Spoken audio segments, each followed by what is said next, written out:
Hello. Today I'd like to read from the Children's Book of Virtues, edited by William Bennett. And the story this time is The Legend of the Dipper, retold by Berg Essenwein and Marietta Stockert. A kind act is often its own reward. There had been no rain in the land for a very long time. It was so hot and dry that the flowers were withered, the grass was parched and brown, and even the big strong trees were dying. The water dried up in the creeks and rivers, the wells were dry, the fountains stopped bubbling. Cows and dogs and horses and birds and all the people were so thirsty. Everyone felt uncomfortable and sick. There was one little girl whose mother grew very ill.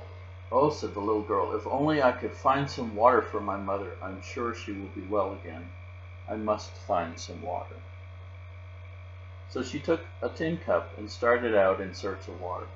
By and by she found a little spring away up in the mountainside. It was almost dry.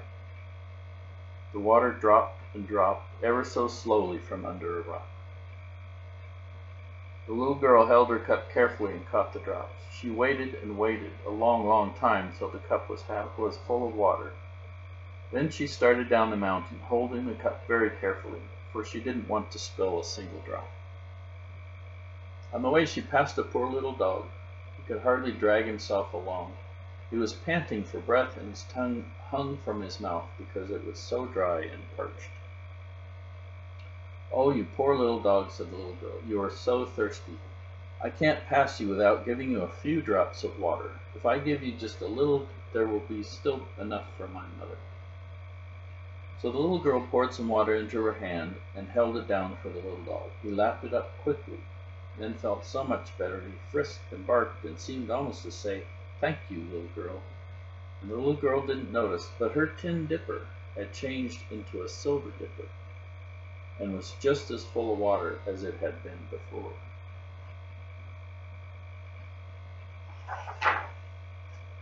She thought about her mother and hurried along as fast as she could go. When she reached home, it was late in the afternoon, almost dark. The little girl pushed open the door and hurried up to her mother's room. When she came into the room, the old servant who helped the little girl and her mother and had been working hard all day taking care of the sick woman came to the door. She was so tired and so thirsty, she couldn't even speak to the little girl. "Do give her some water," said Mother. "She has worked all day and she needs it much more than I do."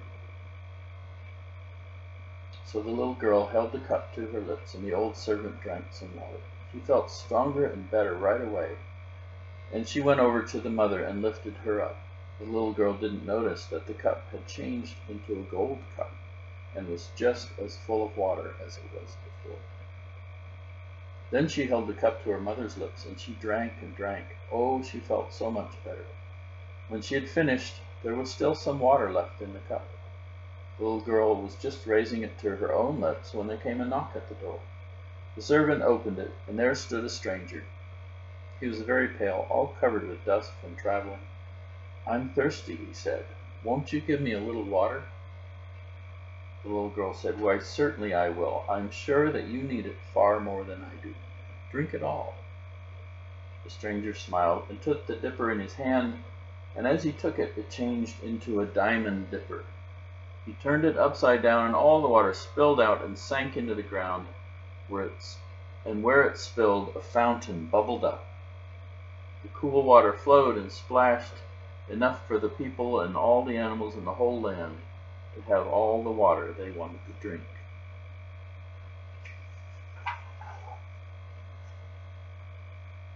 As they watched the water, they forgot the stranger, but presently, when they looked up, he was gone.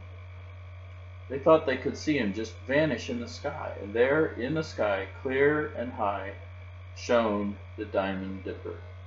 It shines up there yet, and reminds people of the little girl who was kind and unselfish. It's called the Big Dipper.